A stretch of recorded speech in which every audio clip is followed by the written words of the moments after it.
মন্ত্রী হেমন্ত বিশ্ব শর্মা জমিয়াত উলামা হিন্দের সর্বভারতীয় নেতা মেহমুদ মাদানিকে বাংলাদেশে পাঠানোর নিদান দিয়েছে। কি বলবেন এই বিষয়টা দিয়ে? কিছু তো আর কাজ নাই, কিচ্ছু কাজ নাই, উন্নয়ন আর নেই। কদিন আগে অনেক সাম্প্রদায়িক কথা বলেছে, ফেলিওর হয়েছে।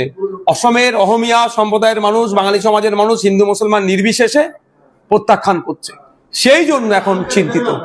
তাহলে এখন কি হবে? জামায়াত উলামা হিন্দের সর্বভারতের নেতাকে আক্রমণ করো, ন্যাশনাল লেভেলে খবর হবে, ভেসে থাকবে, পরবর্তী প্রধানমন্ত্রীর দৌড়ে থাকতে হবে। এই জন্য আমি অন ক্যামেরা বলছি, মেহমুদ মাদানি সাহেবকে কথা বলার আগে তার পূর্বপুরুষের অবদানটা আমি বলবো আগে দেখুক। যেই সময় এদের পূর্বপুরুষেরা ব্রিটিশদের পা চাটছিল, তখন মেহমুদ মাদানি অর্থাৎ আমাদের পূর্বপুরুষেরা ব্রিটিশ সরকারের আমলে চাকরি করাকে হারাম 1921 সালে আমাদের পূর্বপুরুষেরা বলেছিল।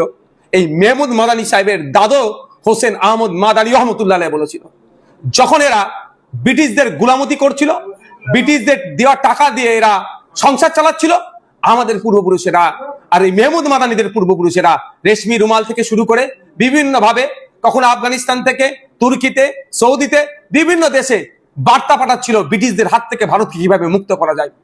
আজকে গল্প শোনাচ্ছে আমার পূর্বপুরুষেরা, এই মেহমুদ মাদানির পূর্বপুরুষেরা স্বাধীনতা সংগ্রামী, দেশের জন্য লাখো লাখো মৌলানা, ইমাম, মুফতি শহীদ হয়েছে, আর এদের পূর্বপুরুষেরা ব্রিটিশদের পা চেটেছে। এই পাছাটারা আজকে আমাদেরকে বলছে দেশ থেকে তাড়াবে। ওদের আমাদের কাছে যা কাগজপত্র আছে, এই হেমন্ত বিশ্ব শর্মা নামক যারা বলছে এদের কাছে সে কাগজরা দেখাতে পারবে না। আমরা ব্রিটিশরা আমাদেরকে যত শহীদ করেছে পূর্বপুরুষদেরকে, আর উল্টে এদের দেখবেন চাটুকারিতা এরা করেছে। এখন এরা গল্প শোনাচ্ছে।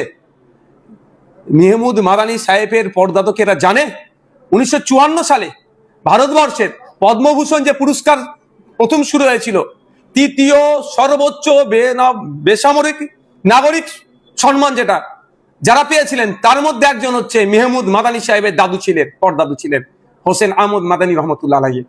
2012 সালে মেহমুদ মাদানির পরদাদুর নামে ডাক টিকিট চালু হয়েছিল। এটা ভুলে যাচ্ছে নাকি? মেহমুদ মাদানি সাহেব সম্পর্কে মন্তব্য করার আগে তার পূর্বপুরুষের, তার দেশের জন্য, সমাজের জন্য কি কি উৎসর্গ আছে, কতটা কন্ট্রিবিউশন আছে আগে জানতে হবে, তারপরে কথা বলতে হবে। এরা অসভ্য, বড় বড়ের দল, জ্যোতিবাবুর ভাষায় বিজেপি। এরা সাম্প্রদায়িক রাজনীতি করছে।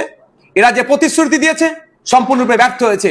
সেই ব্যর্থতা ঢাকার জন্য এখন হিন্দু মুসলমান বাইনারি করতে হবে। হিন্দু মুসলমান বাইনারি যখন ফেল হচ্ছে, সর্বভারতীয় ক্ষেত্রে যার নাম উজ্জ্বল, তাকে আক্রমণ করছে। এই আক্রমণ শুধু মুসলিম সম্প্রদায়ের উপরে নয়, এই আক্রমণ একজন স্বাধীনতা সংগ্রামী পরিবারের উপরে আক্রমণ। এই আক্রমণ আমরা মেনে নিতে পারবো না। ধিক্কার, নিন্দা জানাচ্ছি।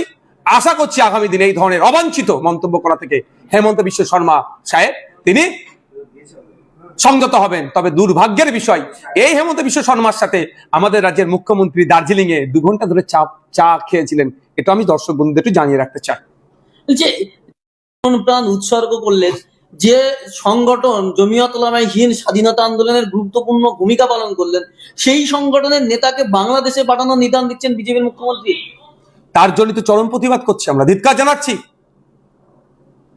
স্বাধীনতা সংগ্রামের ইতিহাসে দেওবন্দ সিলসিলা, জামায়াত উলামা হিন্দ, জামায়াত উলামা বাংলা, ফুরফুরা সিলসিলা, বিভিন্ন সিলসিলার মাসলাকের মানুষজন সর্বোচ্চ উৎসর্গ করে দিয়েছে। ব্রিটিশদেরকে তাড়াতে গিয়ে সর্বধর্মের মানুষ কাঁধে কাঁধ মিলিয়ে লড়াই করেছে। আর যারা প্রথম সারিতে ছিল, সেই প্রথম সারিতে আমার দাদু, পরদাদু ফুরফুরা পীর আবু বকর সিদ্দিক যেমন একদিকে ছিলেন, প্রথম সারিতে মেহমুদ মাদানি সাহেবের পরদাদু হোসেন আহমদ মাদানি সাহেবরাও ছিলেন। এইগুলোকে ইতিহাসের পাতাকে মুছে দেওয়া যায় না। যতই হিংসা ছড়ক না কেন, হেমন্ত বিশ্ব শর্মারা দেখলে দেখা যাবে হেমন্ত বিশ্ব শর্মা যে দল আজকে করছে, সেই দলের পূর্বপুরুষেরা ব্রিটিশদের চাটুকারিতা করেছে, ব্রিটিশদেরকে মোচলেকা দিয়েছে যে হুজুর আমাকে ছেড়ে দেন, আমি আর ব্রিটিশদের বিরুদ্ধে লড়াই করব না। আর আজকে তারা গল্প শোনাচ্ছে, আমরা ধিক্কার, নিন্দা জানাচ্ছি।